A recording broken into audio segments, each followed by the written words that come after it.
We're image bearers of God. And that truth should inform us how we see ourselves and how we treat others. It should shape our attitudes and our actions.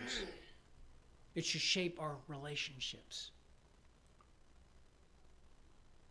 And being made in the image of God means that we've been endowed with these capacities, with these abilities that reflect our Creator's nature, that reflect God's character. See, it's not just how we look, it's who we are with God. We have the capacity to think, to reason, to create, to love, to feel, to make moral judgments, to communicate, to relate with others, and to worship. God gave that to us. Now, I don't know if you trained your dog to pray or not, but if you did, good for you.